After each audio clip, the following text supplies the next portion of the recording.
Buenas noches, mi nombre es Wilman Meléndez, soy profesor de Derecho Laboral en la Universidad Católica.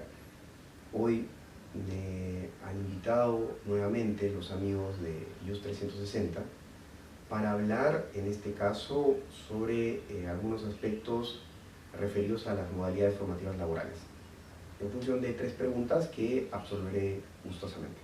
Bien, hablar de modalidades formativas laborales supone previamente mencionar los elementos esenciales de la relación laboral, que como bien se saben son prestación personal, subordinación y remuneración. Este último tiene una importancia menor, puesto que deben ser una consecuencia de los dos anteriores. De allí que las presunciones, por ejemplo la procesal, esté basada en el primer elemento, y la presunción de un contrato indeterminado en el primero y en el segundo, si vemos la LPCM, ¿no? Volviendo al asunto, decía que hablar de modalidades formativas laborales supone ver los 3 elementos esenciales por lo siguiente, porque en las modalidades formativas laborales se van a presenciar, van a existir estos elementos. Queda claro que la prestación es personalísima, pensemos en un practicante profesional, no puede ser sustituido por un tercero. Queda claro que está subordinado. El propio artículo 41 de la Ley de Modalidades Formativas establece que los sujetos que están relacionados bajo los convenios de modalidades formativas laborales tienen que obedecer los reglamentos internos del centro de trabajo. Y el tercer elemento finalmente es el de la remuneración, que en este caso pasaría a denominarse subvención. Y como decía, no me parece un elemento determinante, porque termina siendo consecuencia de los dos previos. Ahora, dicho esto, al encuadrarse la existencia de estos elementos en el desempeño de la realización de un convenio de modalidades formativas, la realización de la prestación de servicios, de la práctica propia de un convenio de modalidades formativas, evidentemente que tendríamos que concluir que pertenece pues esta actividad al derecho al trabajo, es decir, que encuadra una relación laboral. Sin embargo, no se ha erigido de ese modo por voluntad expresa del legislador. En otras palabras, la Ley de Modalidades Formativas de Trabajo excluye a todas ellas del amparo del derecho al trabajo, ¿no?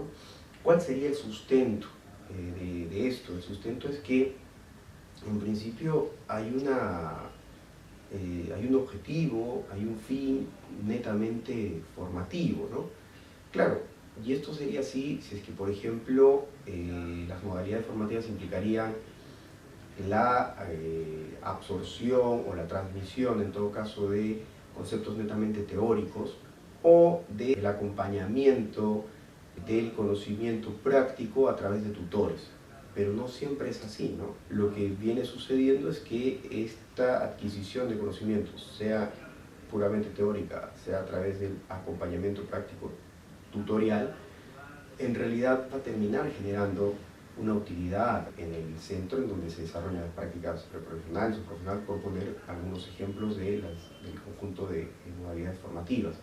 Entonces vemos pues que el fin no puede determinarse como netamente formativo, ¿no? Porque va a encuadrarse en él o va a encontrarse también en su desarrollo un fin productivo a favor de la empresa, que no se puede negar, es una cuestión pragmática. Entonces la naturaleza va a terminar siendo mixta. Entonces, ¿cuál es la diferencia entre la modalidad formativa y el contrato de trabajo?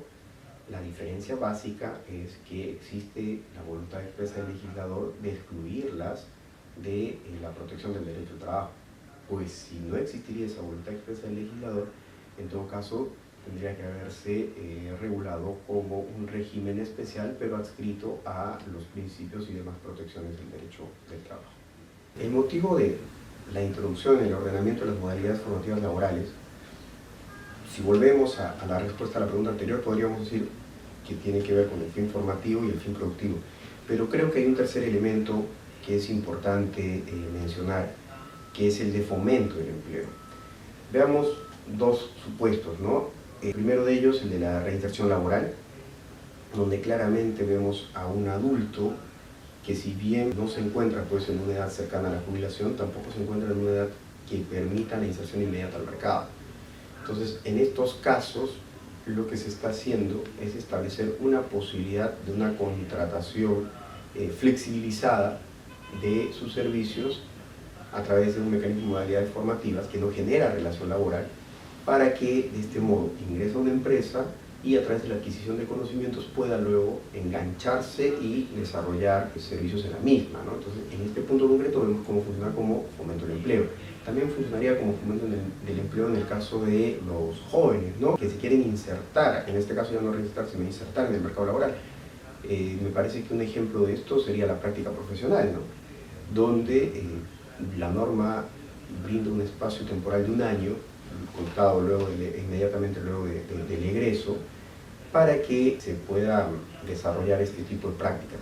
Claramente acá, nuevamente, se está otorgando la posibilidad al empleador, bueno, no al empleador, al empresario, de poderse beneficiar de los servicios bajo una modalidad formativa, pero claro, por otro lado, aquel practicante, en este caso profesional, también tiene la posibilidad de eventualmente desarrollar la carrera profesional superado el año de la práctica profesional. Entonces, nuevamente podría estar funcionando en una lógica de fomento del empleo. Entonces, concluyendo, creo que podríamos hablar de un fin formativo que tiene una vida conjunta con un fin productivo por parte de la empresa, y que también puede existir por allí, si lo vemos ya como una lógica de política pública, una necesidad de fomento del empleo, ¿no?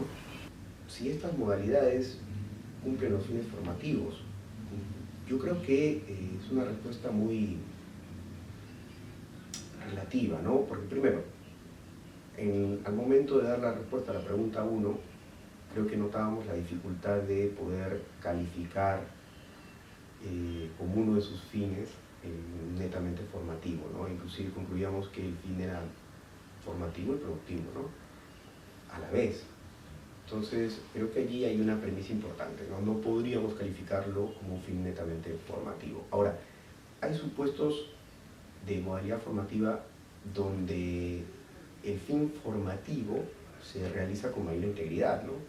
Por ejemplo, es el caso de aquella modalidad donde la predominancia está en el centro de formación profesional, ¿no?, porque se establece una relación triangular entre el practicante, el lugar en donde se van a desarrollar las prácticas, y el centro de formación profesional, en el cual tiene que existir un programa de las prácticas que va a realizar el practicante, que esté previamente aprobado por el Centro de Formación Profesional. Entonces, evidentemente hay allí una garantía de que se traslade al lugar de prácticas lo adquirido en las aulas, es decir, que lo teórico termine siendo puesto literalmente en práctica, ¿no?